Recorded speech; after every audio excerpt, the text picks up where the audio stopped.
Bismillahirrahmanirrahim. Assalamualaikum warahmatullahi wabarakatuh. Allahumma sholli ala sayyidina Muhammad wa ala ali sayyidina Muhammad.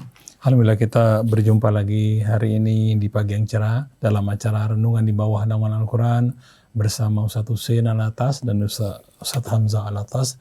Di sini ada Kang Atep pada switcher dan juga Ismi ya. Oh Dinda yang sedang PKL kita nih. Alhamdulillah.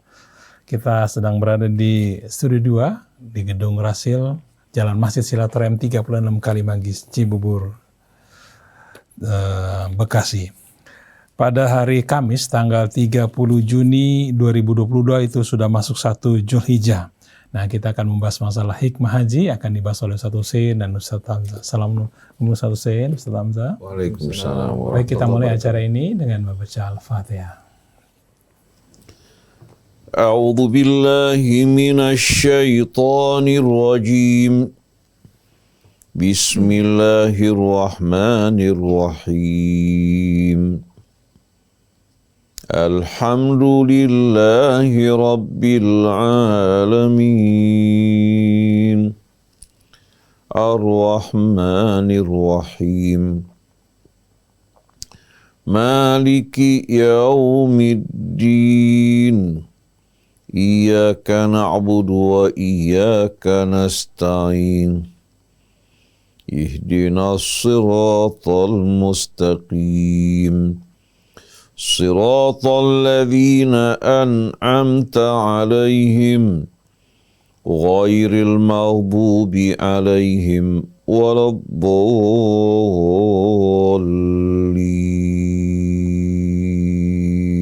Amin. Alhamdulillah. Kita sudah baca Al-Fatihah, mudah-mudahan Allah mudahkan kita dalam memahami apa-apa yang dijelaskan oleh guru-guru kita. Ya, kita tahu pada tanggal 30 Juni, hari Kamis 2022, itu masuk 1 Zulhijjah. Sekarang kita akan memegang tema hikmah haji. Kepada Ustaz Husein kami persilakan. A'udzu billahi minasyaitonir rajim. Bismillahirrahmanirrahim. Alhamdulillahi rabbil alamin. Wassalatu wassalam ala sayyidina wa nabiyyina Muhammadin wa alihi at-tayyibin wa sahabatihi al-ghurril mayamin wa tabi'ina lahum bi ihsanin ila yaumiddin. Subhanaka la ilma lana illa ma 'allamtana innaka antal alimul hakim. ولا حول ولا قوة إلا بالله العلي العظيم. اللهم آتنا من عندك رحمة وعلمنا من لدنك علما نافعا وانفعنا بما علمتنا. ربنا زدنا علما وألحقنا بالصالحين. اللهم أخلص نياتنا وسدد ألسنتنا وآت نفوسنا هداها وتقواها وألهمها رشدها ونسألك يا ربنا العفو والعافية والمعافاة الدائمة في الدين والدنيا والآخرة. أما بعد إخوان أخوات, pendengar pemirsa yang dirahmati Allah, kaum muslimin dan muslimat, seluruh keluarga besar Radio Silaturahim, Ustadz Hamzah bin Attas Al-Attas yang menemani kita pada dialog pagi kali ini, itu pula Ustadz Muhammad Krishna bin Muhammad Ishaq Atep,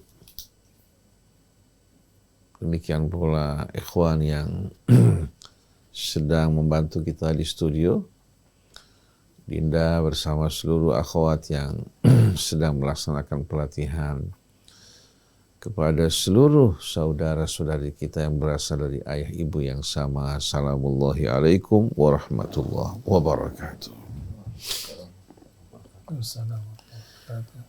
Pada hari ini merupakan hari Kamis yang merupakan awal dari bulan suci Zulhijjah. Berdasarkan mereka-mereka yang berpendapat dari hasil hisab maupun yang berpegang kepada hasil ru'yah yang disaksikan di Saudi Arabia. Bahwasannya mereka-mereka yang berpegang pada hisab bulan telah lahir setinggi 2 derajat ini merupakan hal yang merupakan cukup kuat untuk menjadi bukti lahirnya bulan baru, didukung dengan kesaksian ru'yah juga yang berlangsung di Saudi Arabia. Sedangkan pemerintah Indonesia condong untuk menetapkan awal Dzulhijjah pada esok hari. Maka sebagai konsekuensinya terjadi perbedaan pada hari raya Idul Adha yang meyakini bahwasannya hari ini merupakan awal Dzulhijjah, maka Idul Adha akan jatuh pada hari Sabtu. Sedangkan pemerintah Indonesia yang condong untuk menetapkan awal Dzulhijjah pada esok hari, maka hari Ahad merupakan hari raya Idul Adha.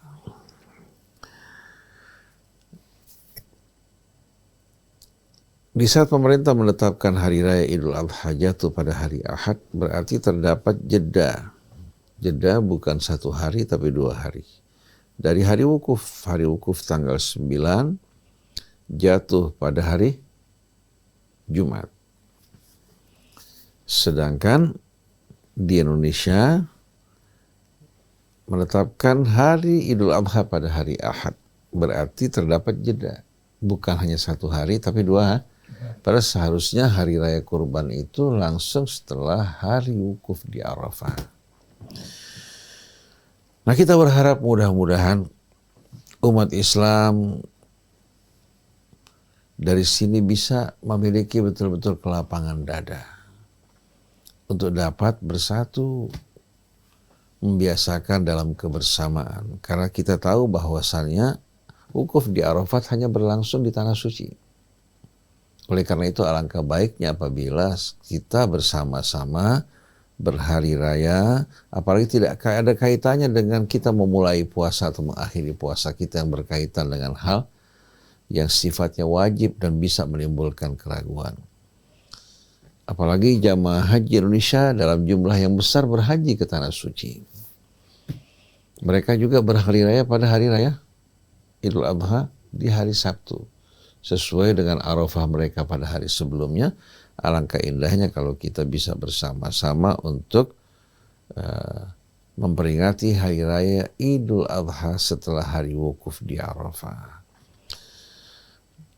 Kalau seandainya ada perbedaan pendapat, mengapa kita tidak mengalah untuk kebersamaan persatuan?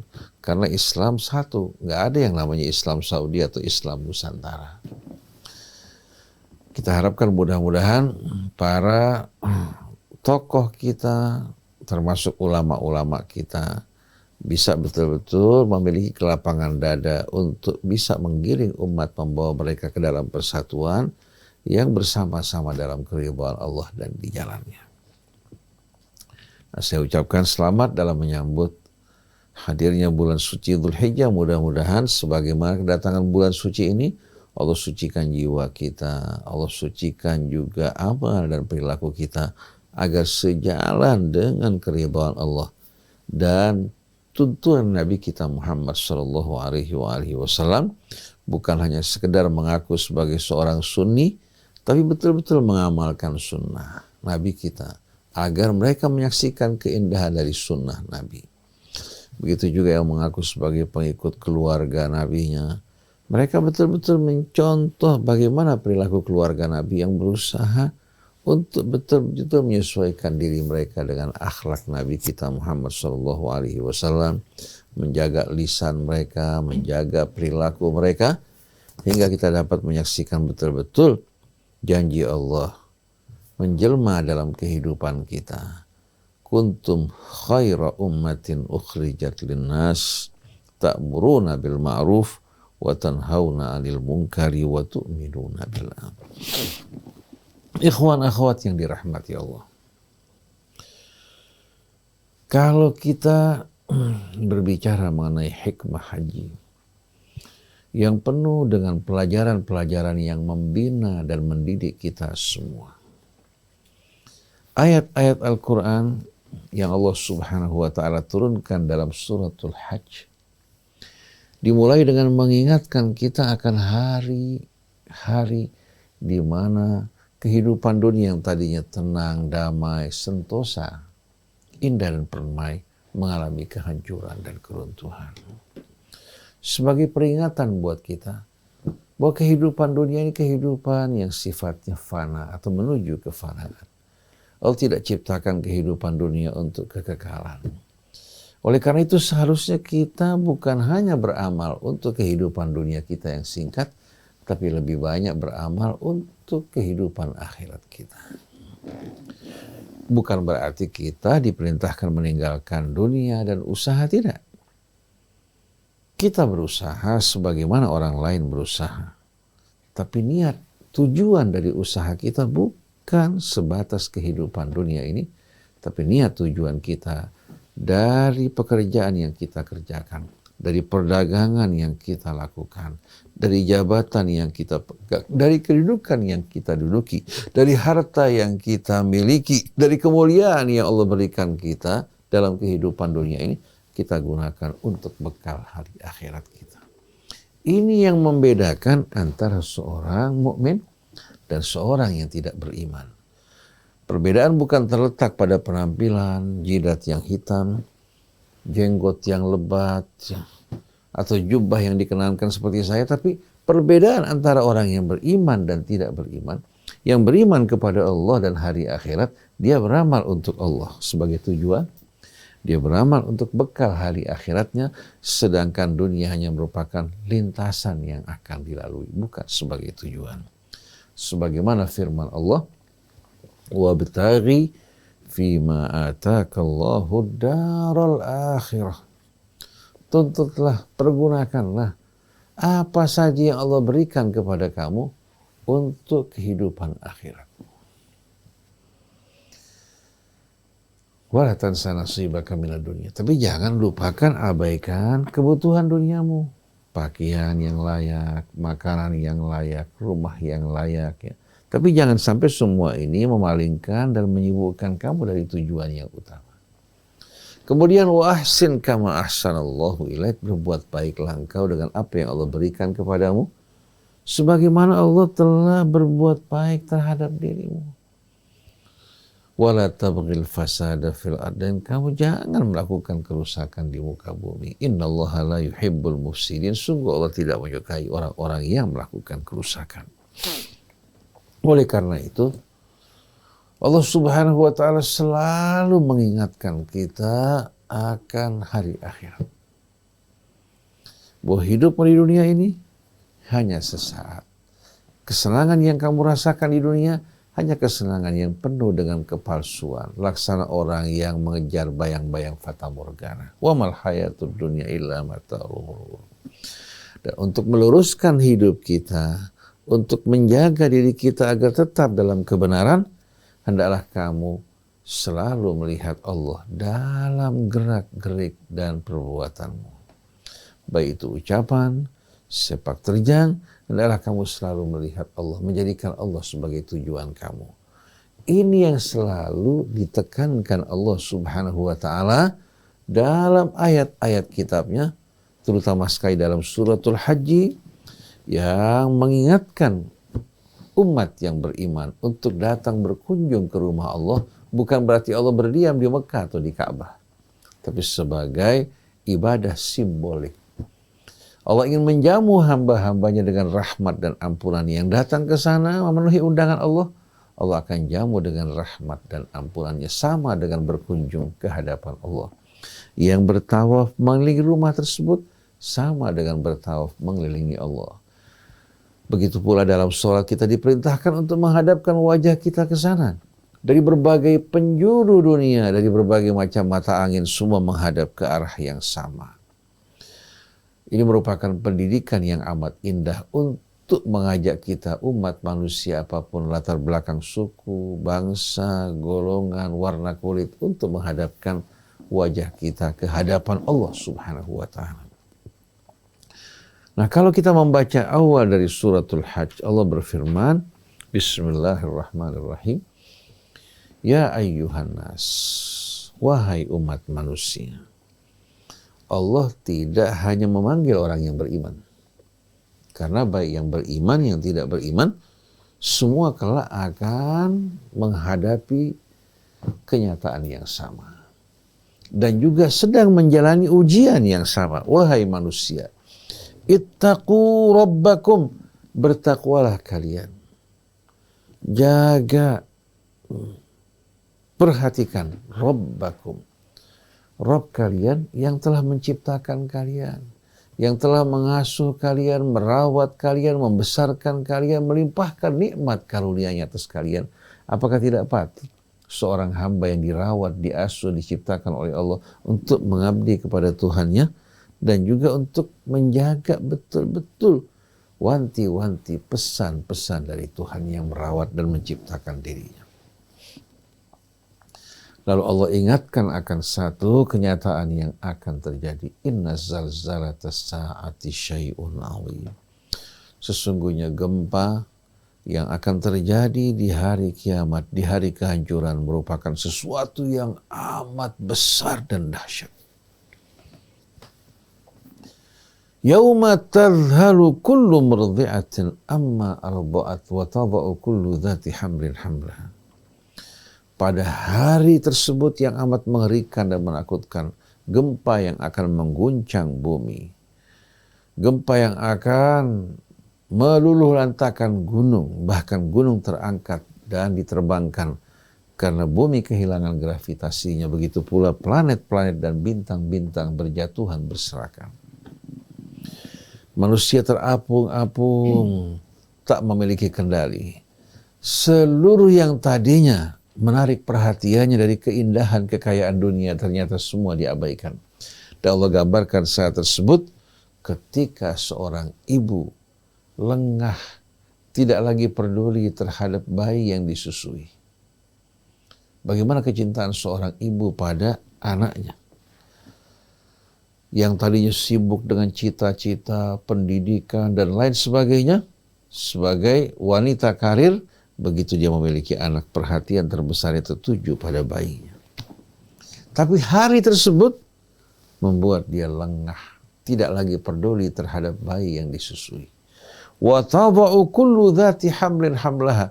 Setiap wanita yang mengandung pada hari tersebut, kandungannya akan mengalami keguguran. Wa taran nasa sukara. Dan engkau akan menyaksikan manusia pada hari tersebut dalam keadaan mabuk. Wa mahum bisukara, dan sekali-kali mereka sebetulnya bukan dalam keadaan mabuk karena minuman atau makan yang memabukkan, walakinna adzaballahi syadid, tapi yang membuat mereka mabuk adalah azab Allah Subhanahu wa taala yang amat pedih. Ini kenyataan yang akan dihadapi manusia pada saat berakhirnya kehidupan dunia. Lalu Allah Subhanahu wa taala mengajak kita untuk memperhatikan perilaku sebahagian manusia yang mengingkari kebenaran kemudian berdebat secara kusir tanpa dasar ilmu. Lupa akan kebesaran keagungan Tuhannya. Lupa bahwa semua yang dimiliki adalah pemberian dari Tuhannya. Wa minan nasi may yujadilu fillahi bighairi ilmin wa yattabi'u kulla syaitanin marid. Dan sebahagian manusia ternyata bukan sedikit, sebahagian besar manusia. Ada yang menentang Allah, mendebat Allah tanpa dasar ilmu. Tanpa dasar ilmu. Wa yattabi'u kulla syaitanin marid, dan dia mengikuti ajakan, setiap ajakan yang diajukan oleh syaitan yang terkutuk dan terusir. Kutiba alaihi annahu man tawallahu fa annahu yudhilluhu wa yahdihi ila adzabis sa'ir. Telah Allah tetapkan siapa-siapa yang mengikuti syaitan, yang menjadikan syaitan sebagai walinya, baik syaitan yang berasal dari kalangan jin maupun manusia, bukan mengikuti Allah, menghargai bimbingan petunjuk Allah yang berupaya untuk menyelamatkan dirinya, Allah telah tuliskan, tetapkan, siapa yang menjadikan syaitan sebagai walinya, maka syaitan akan menyesatkan dirinya dan membimbing, mengantarkan dirinya menuju azab yang amat menakutkan, yaitu azab as-sa'ir. Lalu untuk membuktikan kepada kita, setelah kematian manusia ini akan ada kehidupan yang baru. Allah Subhanahu wa Ta'ala memberikan contoh yang amat indah. Ya ayyuhan nas, wahai manusia, in kuntum fi raibim minal ba'thi, apabila kalian bimbang, ragu tentang hari kebangkitan, fa inna khalaqnakum min turab, sesungguhnya kami telah menciptakan kalian awal dan asal mula kalian dari tanah. Thumma min nutfah, kemudian dari sperma, yang kemudian dalam rahim bertemu dan disatukan dengan ovum atau telur. Thumma min alaqah, setelah terjadi pembuahan, lahirlah yang namanya alaqah, gumpalan yang begitu kecil dari hasil pembuahan yang melekat pada dinding rahim. Thumma min mudghatin mukhallaqatin wa ghairi mukhallaqatin linubayyina lakum. Kemudian setelah itu berkembang, sel membelah dirinya, mulai membentuk embrio dirinya. Berubah menjadi mudghah. Bukan lagi tetesan, tapi mudghah, gumpalan yang lebih besar, yang merupakan embrio manusia. Mulai pada saat itu akan merajut tulang-tulangnya, ototnya, jaringan, syarafnya, organ-organ tubuhnya. Mukhallaqatin wa ghairi mukhallaqah linubayyina lakum. Perjalanan ini ya, Allah tunjukkan pada kita. Allah tetapkan sebagai perjalanan takdir manusia dalam ciptaan Allah, tujuannya untuk memberikan penjelasan pendidikan bagi kalian. Karena kalau manusia diciptakan sekaligus kun fayakun tanpa melalui proses tersebut, manusia tidak akan belajar tentang kebesaran keagungan Allah. Wa nuqirru fil arhami ma nasya'u ila ajali musamma, kami tetapkan dalam rahim ibu-ibu kalian sesuai dengan waktu yang kami kehendaki, ila ajali musamma, sampai batas waktu yang ditetapkan. Thumma nukhrijukum tifla, kemudian kami keluarkan kalian. Pada saat keluar belum seperti kalian yang telah matang, dewasa dan berilmu, tapi sebagai bayi yang lemah. Thumma litablughu asyuddakum, kemudian malah kalian menempuh perjalanan hingga tiba pada usia dewasa dan matang. Wa minkum may yutawaffa wa minkum may yuraddu ila ardhalil umuri likai la ya'lama min ba'di ilmin syai'an. Di antara kalian sebelum usia tersebut telah diwafatkan sebelumnya. Ada lagi yang dipanjangkan usianya hingga lanjut usia, hingga kembali kepada keadaan yang lemah seperti kalian pertama kali lahir ke dunia, tua, renta, bahkan mulai pikun, mulai tidak mengenali orang-orang yang di sekelilingnya. Itu dinamakan ardhal al-umur, merupakan saat-saat usia yang begitu rendah, di mana manusia dari sempurna menuju kelemahan dan kekurangan. Likai la ya'lama min ba'di ilmin syai'a, hingga dia tidak lagi mengetahui apa yang sebelumnya diketahui. Artinya dia lupa, pikun, tua, renta.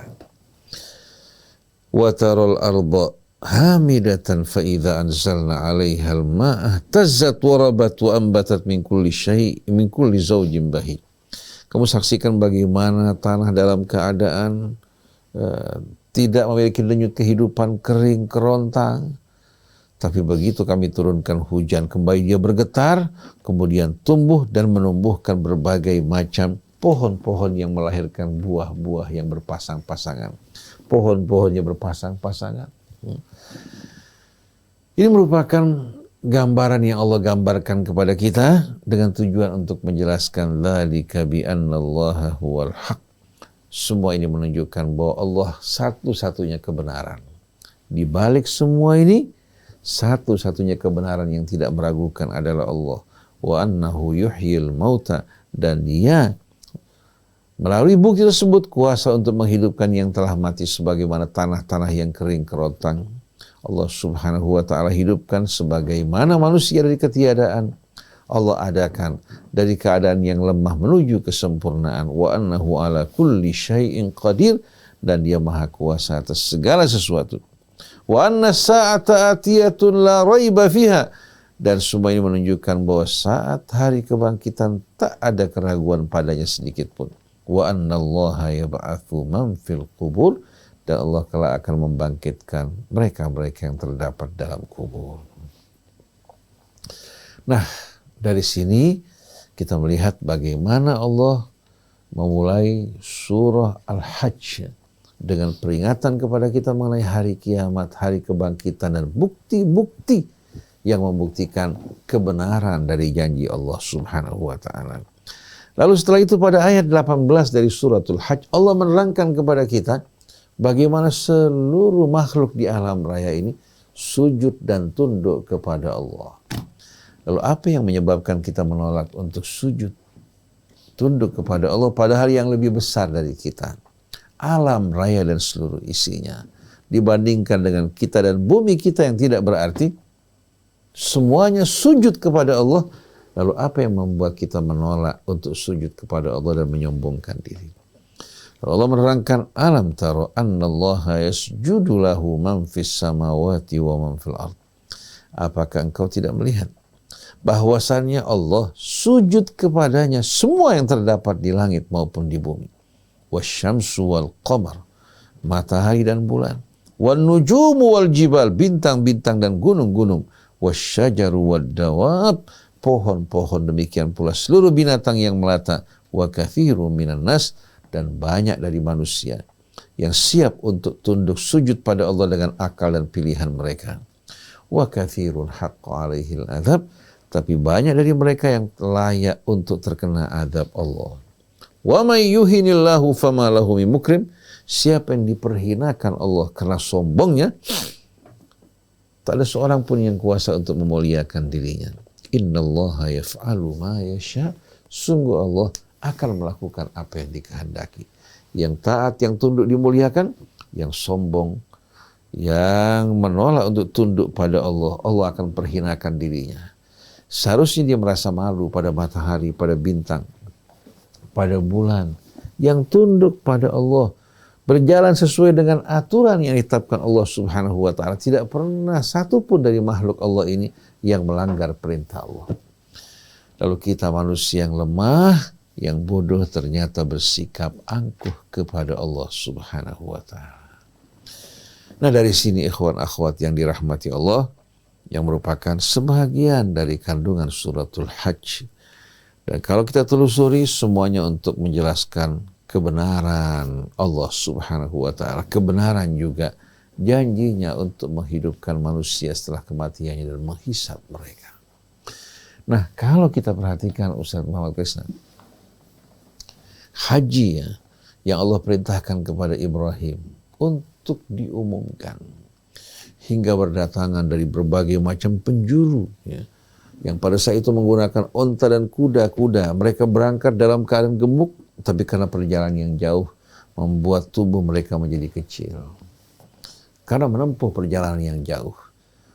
Undangan dikumandangkan Ibrahim dari tempat yang kecil, terasing di dunia, tapi subhanallah undangan tersebut menyebar ke seluruh penjuru dunia. Setelah undangan Ibrahim, maka orang yang datang setelah itu mereka juga melaksanakan apa yang Allah perintahkan untuk datang ke rumah Allah Subhanahu wa ta'ala. Di mana Allah berfirman, walillahi 'alan nasi hijjul baiti man istata'a ilaihi sabila.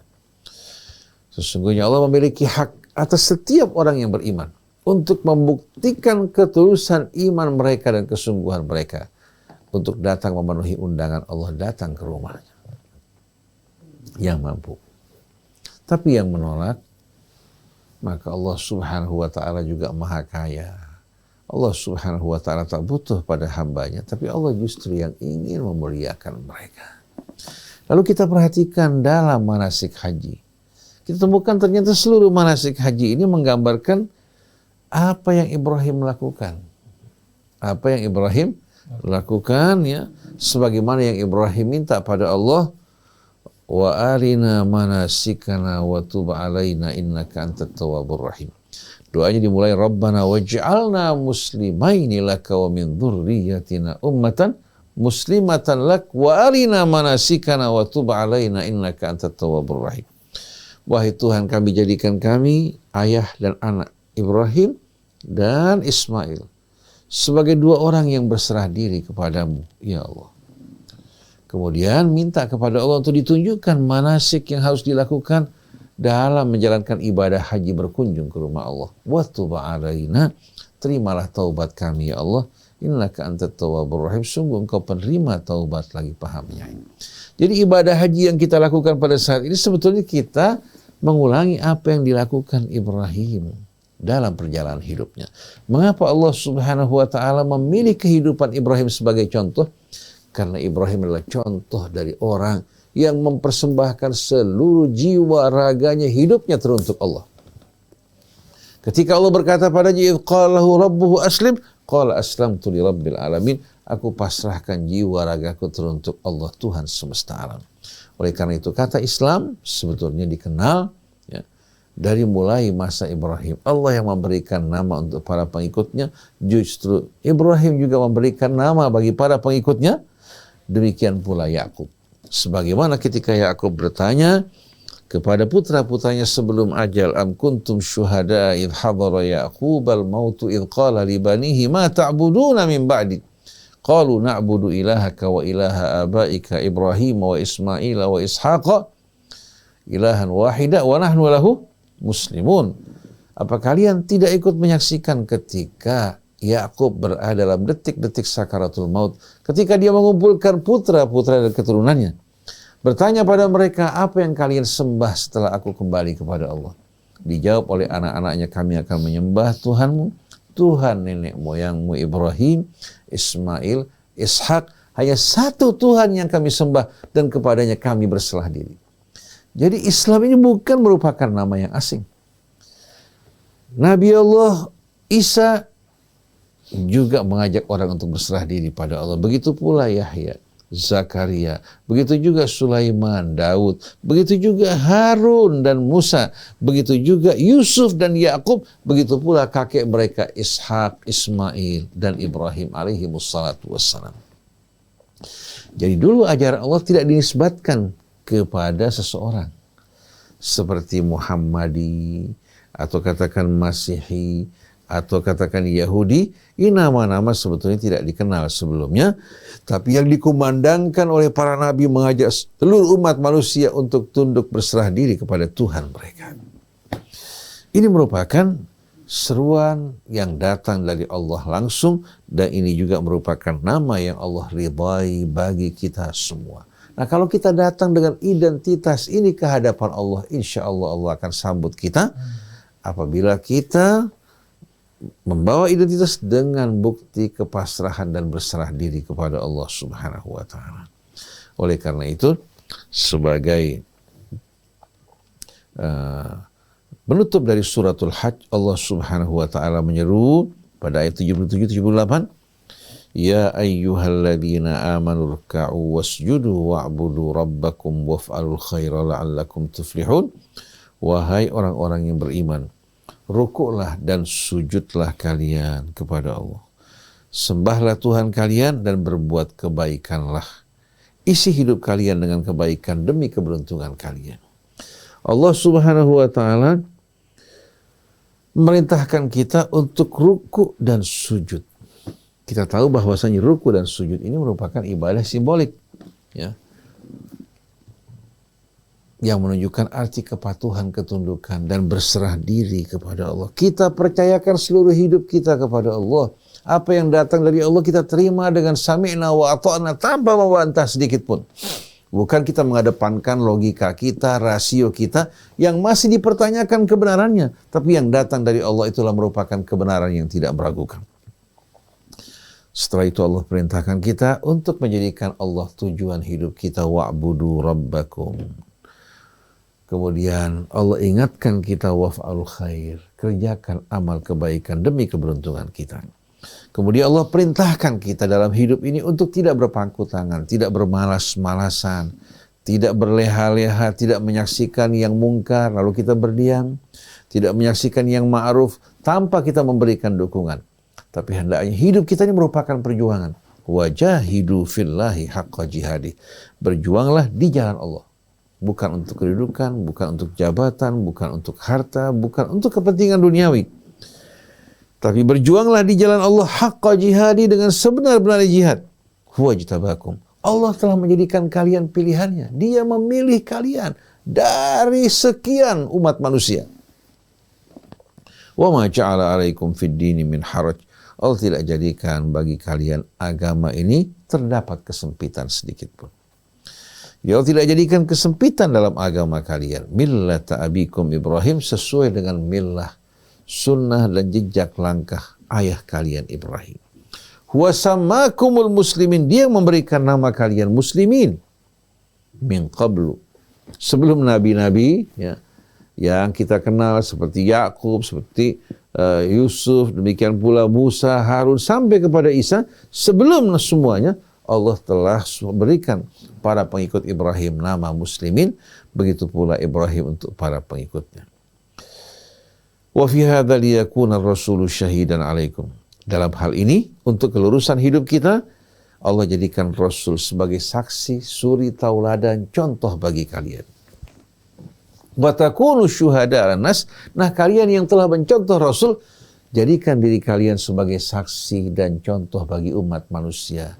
Jangan orang merasa ragu karena perilaku kita. Jangan orang bimbang tentang kebenaran Islam karena melihat perilaku kita, apalagi ulama-ulama yang seharusnya menjadi contoh, malah menimbulkan kebimbangan, keraguan, dan tanda tanya karena mereka tidak mengikuti ajaran Allah secara murni, tapi mereka bungkus ajaran Allah Subhanahu wa ta'ala, atau mereka bungkus hawa nafsu mereka dengan nama ajaran Allah Subhanahu wa ta'ala. Jadi kalian menjadikan Rasul sebagai contoh dan saksi, sedangkan kalian menjadi saksi kebenaran, contoh yang indah bagi umat manusia. Faqimus shalah wa atuz zakah. Tegakkanlah salat. Hendaklah hubungan kalian dengan Allah hubungan yang terjalin mesra. Wa atuz zakah. Keluarkan zakat dari harta yang Allah berikan kepada kalian. Wa'tasimu billah. Dan hendaklah kalian berpegang kepada Allah. Huwa maulakum. Dialah pelindung kalian yang sebenarnya. Fani'mal maula wa ni'man nasir. Maka Allah sebaik-baiknya pelindung dan sebaik-baiknya penolong yang telah terbukti kebenarannya, yang telah menolong, membela orang-orang yang beriman, yang membela para nabi dan para rasul, dan mengantarkan mereka menuju kehidupan yang penuh dengan kedamaian dan keindahan. Ikhwan akhwat yang dirahmati Allah, dari sini kita bisa melihat bahwa ibadah haji yang artinya berkunjung ke rumah Allah, tujuan utamanya untuk mengundang kalian, mengundang kita semua untuk belajar, berserah diri kepada Allah dari pelajaran-pelajaran yang ditinggalkan oleh Ibrahim, demikian pula yang ditinggalkan oleh para nabi dan para rasul yang ikut di belakang Ibrahim. Thumma auhayna ilaika anittabi millata Ibrahim hanifa. Lalu Allah berkata pada Nabi kita Muhammad sallallahu alaihi wasallam, kemudian kami wahyukan kepadamu wahai Rasulullah, ikutilah apa-apa yang telah kami apa-apa yang menjadi millah dari Ibrahim. Tsumma auhayna ilaika anittabi millata Ibrahim hanifa. Ikuti jejak langkah Ibrahim yang lurus. Maka siapa-siapa yang mengikuti Rasul, mengikuti Ibrahim, mereka betul-betul akan meluruskan wajah mereka, pandangan mereka, jiwa mereka dengan menatap, mengharap, berpegang dan bersandar kepada Allah Subhanahu wa ta'ala. Jadi ibadah haji bukan hanya ibadah pesiar, wisata, bersenang-senang, bermewah-mewahan, untuk menempati hotel berbintang, menikmati buffet yang disajikan, fasilitas yang begitu mewah, semuanya tidak akan sampai pada Allah. Yang akan sampai iman ketakwaan kita kepada Allah. Hati kita yang tulus, berserah diri, itulah yang akan disambut oleh Allah Subhanahu wa ta'ala. Mudah-mudahan Ustaz Hamzah bisa menambahkan hal ini dengan tambahan-tambahan yang bermanfaat bagi kita semuanya. Wallahu a'lam. Boleh Ustaz, silakan. Bismillahirrahmanirrahim. Alhamdulillahirabbil alamin. Allahumma shalli wa sallim ala sayyidina Muhammadin wa ala ali sayyidina Muhammad. Alhamdulillah wa syukurillah. Kita panjatkan puji syukur kita kepada Allah Subhanahu wa taala atas segala karunia-Nya, rahmat-Nya, taufik serta hidayah-Nya, terutama sekali nikmatul iman wal Islam, dan juga nikmat bagaimana kita dapat hari ini mendapatkan ilmu tentang masalah haji yang tadi dibacakan dari suratul Hajj, yang dimana awal dari suratul Hajj ini Allah gambarkan tentang bagaimana terjadinya kiamat. Kemudian di ayat 27-nya Allah Subhanahu wa taala terangkan bagaimana ketika Allah Subhanahu wa taala memerintahkan kepada Nabi Allah Ibrahim untuk mengendangkan kepada manusia untuk melaksanakan ibadah haji.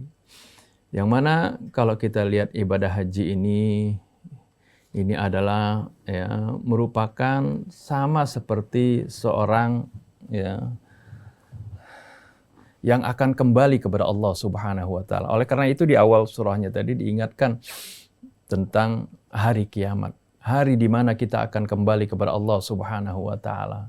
Dimulai ketika kita ihram, kita hanya menggunakan 2 helai kain. Yang satu untuk kain kita, yang satu diselendangkan. Ini menggambarkan bagaimana ketika kita mau nanti kita meninggal pun kita akan kubur dengan hanya kain kafan. Apalagi di padang Arafah itu menggambarkan bagaimana nanti kita di padang mahsyar. Pada saat kita semuanya mengharapkan pertolongan Allah Subhanahu wa taala. Di padang Arafah itu adalah merupakan miniatur dari padang mahsyar nanti. Bedanya kalau di padang Arafah kita masih diberikan kesempatan untuk bertobat kepada Allah Subhanahu wa taala, memperbaiki diri.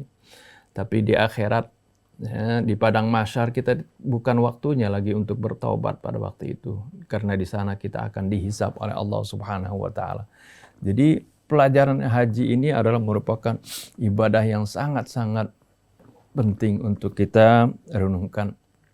Tadi sudah diterangkan panjang lebar oleh guru kita Ustaz Husain bin Hamil Al-Attas. Pada kesempatan kali ini saya ingin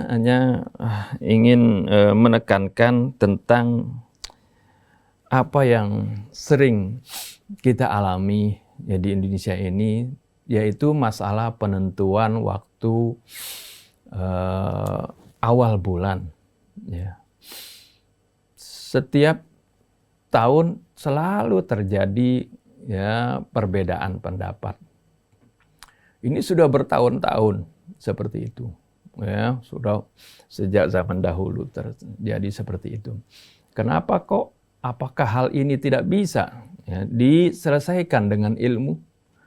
Bukankah kita diperintahkan oleh Allah Subhanahu wa taala untuk mengikuti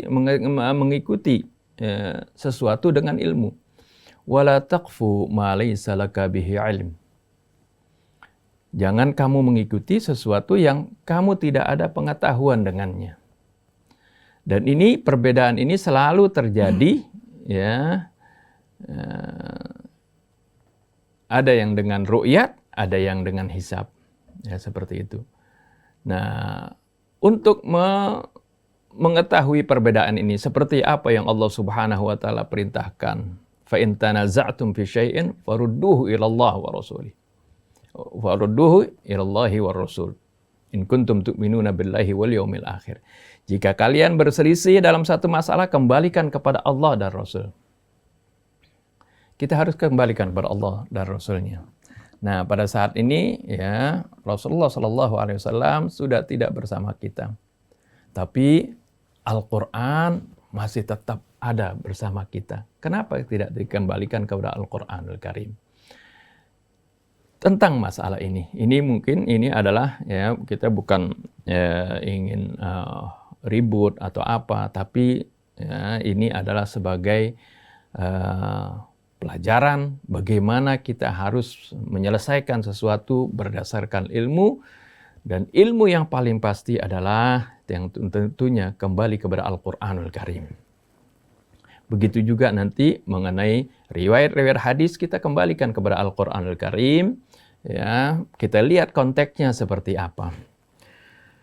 Nah, karena hal ini, kenapa yang bisa terjadi perselisihan terus? Ini karena ya yang satu mengandalkan riwayat hadis, yaitu ya kalau dengar ru'yat, ya memang ada hadis Nabi kita Muhammad Sallallahu Alaihi Wasallam ya, yang mengatakan ya, tentang puasa, awal puasa Ramadan, Rasulullah katakan sumu li ru'yatihi wa aftiru li ru'yatihi.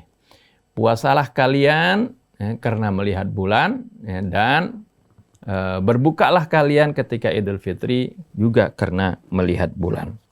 Oleh karena itu inilah yang jadi patokan bagi yang memakai metode ru'yat, harus melihat seperti itu. Walaupun mereka pun mengerti tentang hisab perhitungan, tapi tetap mesti ru'yat. Nah, ya, kalau yang dengan hisab hanya dengan perhitungan, ya, karena itu perhitungan juga bukan main-main, itu juga berdasarkan ilmu. Kita kembali kepada Al-Quranul Karim, ya, tentang masalah penentuan waktu ini. Allah Subhanahu wa taala sebutkan ya, tentang puasa Ramadan, syahrul Ramadan alladzi unzila fihi al-Qur'an hudan lin-nasi wa bayyinatin minal huda wal furqan. Faman syahida minkum asy-syahra falyasumhu. Dan Allah terangkan faman syahida minkum asy-syahra.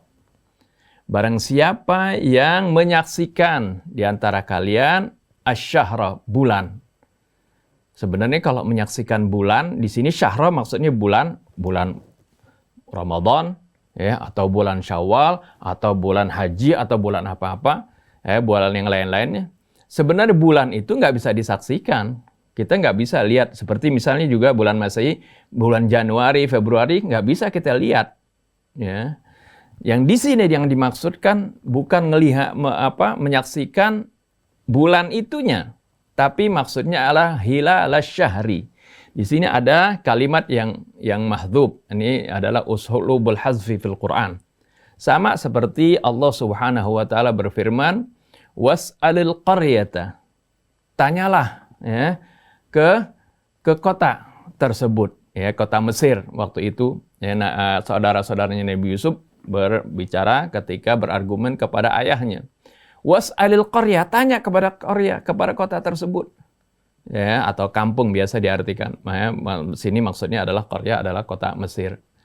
Maksudnya bukan tanya ke kotanya, nggak bisa kita nanya ke kota, tapi maksudnya adalah was'al ahlal qaryah, dan tanyalah penduduk ya kampung tersebut atau penduduk kota tersebut. Ya.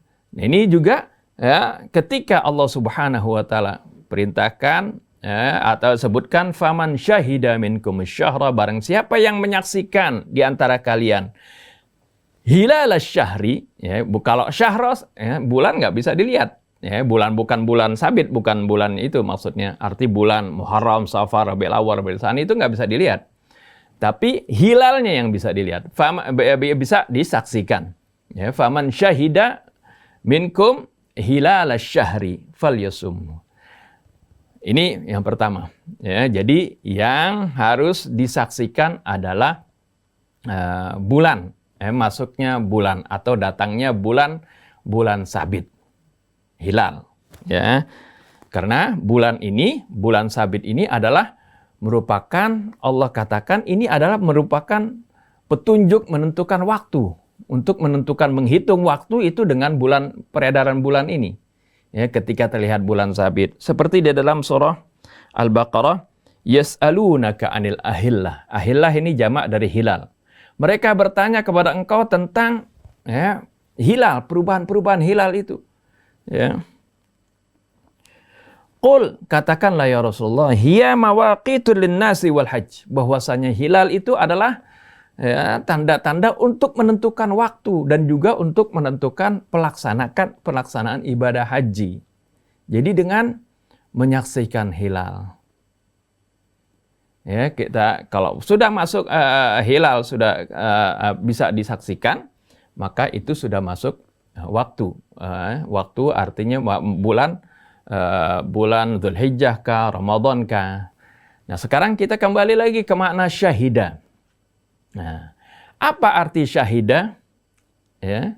Syahida ini artinya menyaksikan. Nah, makna syahida ini bukan berarti ya harus selalu menyaksikan dengan mata telanjang. Ya. Karena makna syahida itu bisa berarti menyaksikan, ya, menyaksikan dengan mata langsung, bisa juga artinya menyaksikan berdasarkan ilmu, dengan landasan ilmu pengetahuan. Sama ketika kita bilang asyhadu alla ilaha illallah wa anna muhammadar rasulullah. Aku bersaksi bahwasanya tidak ada Tuhan melainkan Allah dan bahwasanya Nabi Muhammad utusan Allah. Bersaksi ini ya bukan berarti kita melihat Allah. Allah ya, mengatakan la tudrikuhul absar wa huwa yudrikul absar wa huwal latiful khabir. Allah tidak bisa dilihat oleh pandangan mata. Ya, tapi kita bilang menyaksikan. Ini menyaksikan berdasarkan ilmu. Ya, berdasarkan keyakinan yang didasari oleh ilmu atau ilmul yaqin. Nah, inilah dasar dari faman syahida minkumus syahra. Jadi nggak mesti harus ya dilihat oleh mata. Kan dulu Rasulullah SAW perintahkan suruh kalau puasa awalnya harus melihat dengan melihat bulan. Iya, pada masa itu karena belum ada ya, ilmu pengetahuan dan teknologi yang untuk mengetahui apakah bulan sudah ada atau belum. Ya, Rasulullah ya gunakan dengan cara yang ada pada itu. Ini juga ada kaitannya dengan apa yang kita bahas tentang as-sawabit wal mutahawwilat. Ini hal-hal yang berubah. Dulu juga Rasulullah ketika pergi haji pakai naik onta.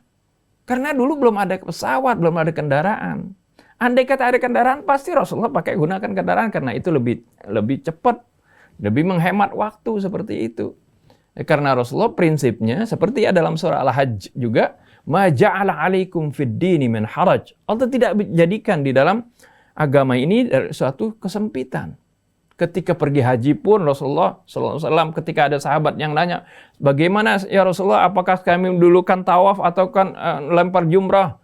Ya, Rasulullah katakan if'alu wala haraj. Kerjain mana yang gampang ya, yang lebih dahulu dikerjakan, tidak ada kesulitan. Ini adalah memang prinsip-prinsip dalam Islam seperti itu. Oleh karena itu, ya, dengan berdasarkan bagi arti dari syahidah ini adalah artinya berdasarkan ilmu pengetahuan yang menimbulkan keyakinan. Oleh karena itu, kita bisa lihat ketika menentukan waktu sholat pun sekarang udah nggak pakai ngelihat matahari lagi.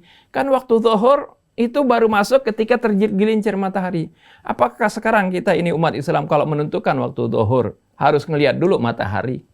Apalagi juga subuh. Kapan masuknya waktu subuh? Ketika terbitnya fajar shadiq.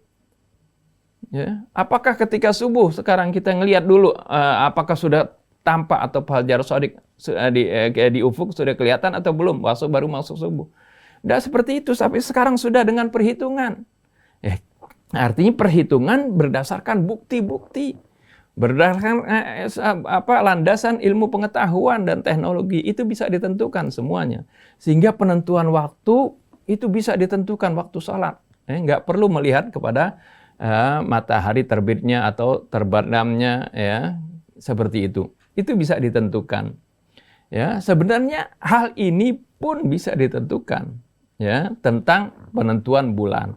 Kalau sudah dengan berhitungan, bahkan sudah bisa diprediksi. Waktu dalam Ramadan kemarin saat ini bakal terjadi perbedaan. Ya, emang terjadi perbedaan. Yaitu karena ya, bulan diperkirakan pada hari kemarin itu sudah 2 derajat. Ya, 2 derajat artinya sudah masuk bulan sebenarnya. Tapi karena pemerintah Indonesia dan juga di ASEAN menentukan kriteria baru. Ya, katanya kesepakatan enggak, mesti 3 derajat. Akhirnya ya 2 derajat dianggap tidak memungkinkan untuk dilihat bulan. Bukankah itu secara ilmu pengetahuan bulan sudah ada? Ya, kenapa kita tidak mengacu kepada ilmu pengetahuan? Karena ilmu Allah perintahkan. Dan di dalam Al-Quran pun Allah sebutkan faman syahida, nggak bilang faman ra'a minkumus syahra. Ya, ini menunjukkan bagaimana perhitungan itu ya sangat-sangat diperlukan. Begitu juga ketika Allah Subhanahu wa taala berfirman dalam surah Yunus, "Huwallazi ja'ala asy-syamsa dhiya'an wal qamara nura wa qaddarahu manazila lita'lamu 'adada as-sinina wal hisab." Dialah yang telah menjadikan untuk kalian matahari bersinar dan bulan bercahaya. Wa qaddarahu manazila, Allah sudah tentukan kadar-kadarnya, ya, tempat-tempat terbitnya, bagaimana bentuknya dari mulai sabit, kemudian setengah bulan, seperempat bulan, setengah bulan sampai purnama, kemudian mengecil lagi. Itu ketentuan Allah, arti takdir, sesuatu yang sudah ditentukan secara teliti oleh Allah Subhanahu wa taala. Ya, ma khalaqallahu dzalika illa bil haq. Allah tidak ciptakan itu melainkan dengan hak. Arti dengan suatu kebenaran. Ini pasti, lebih pasti dari ilmu pasti. Oleh karena itu hal ini bisa ditentukan dengan ilmu pengetahuan, bahkan bisa diprediksi.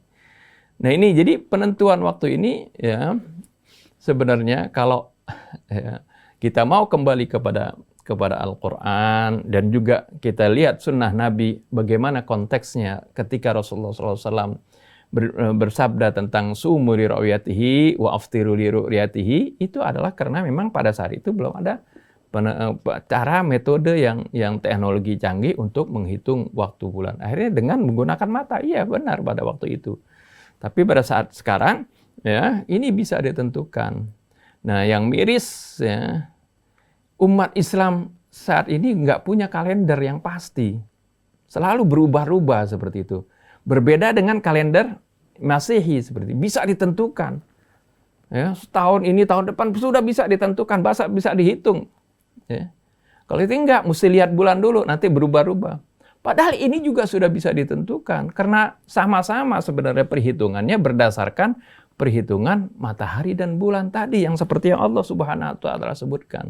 Tapi karena masing-masing menggunakan egonya masing-masing, ya, akhirnya tidak mau kembalikan kepada Al-Quran. Kalau tidak, kita bisa, ya, setiap tahun udah nggak perlu lagi, ya, kita melihat lagi bulan, tapi kita sudah bisa tentukan waktunya kapan masuk bulan itu, ya, termasuk, ya, ketika kita menentukan, sama seperti kita menentukan waktu sholat. Kita dengan melihat jam, kita bisa tahu, oh, udah diberitahu ini udah masuk waktu sholat. Nggak perlu kita melihat lagi tergelincirnya matahari. Inilah yang seharusnya, ya, kita pahami. Waktu sholat bukan, ya, ini juga penting kan. Ya, apakah tidak penting? Ini adalah ibadah yang sangat penting, ya. Tapi kok penentuan waktunya, kok kita percaya dengan kemajuan teknologi itu. Ya, begitu juga harusnya ketika menentukan waktu masuknya bulan, apakah itu bulan Ramadan, bulan Syawal, dan termasuk bulan haji ini, ya, itu bisa ditentukan dengan teknologi. Apalagi kalau di Mekah misalnya, kalau di sana itu di Saudi Arabia, tidak bisa ditentukan, diprediksi dengan dari jauh-jauh hari, repot nanti karena ini menyangkut jutaan orang. Ya, kalau tidak ada satu penetapan schedule yang pasti, ya, mereka, ya, akan kebingungan. Nunggu dulu misalnya akhir bulan Dzulqa'dah, ya, baru bisa ketahuan kapan harus wukuf di Arafah. Tidak seperti itu. Harusnya semuanya ini bisa ditentukan, ya, dengan kemajuan ilmu pengetahuan dan teknologi. Ya, apakah ini suatu bid'ah? Tidak. Ini berdasarkan Al-Quranul Karim. Faman syahida minkum syahra. Ya, di mana makna syahadah tidak selalu berarti harus melihat, tapi itu juga bisa berarti dengan, ya, keyakinan yang berdasarkan ilmu pengetahuan. Wallahu subhanahu wa ta'ala alam. Ya, demikian Iwan Ahmad. Hikmah haji telah diuraikan oleh Ustaz Hussein dan Ustaz Hamzah. Mudah-mudahan akan menjadi pemahaman kita dan menambah keimanan kita. Terima kasih Ustaz Hussein, Ustaz Hamzah. Kita akan jumpa lagi dalam waktu. Saya Muhammad Krishna, Atep, kemudian juga Yusuf Bangkit dan Anis Muali mohon pamit. Wabillahi taufiq wal hidayah. Assalamualaikum warahmatullahi wabarakatuh. Assalamualaikum warahmatullahi wabarakatuh.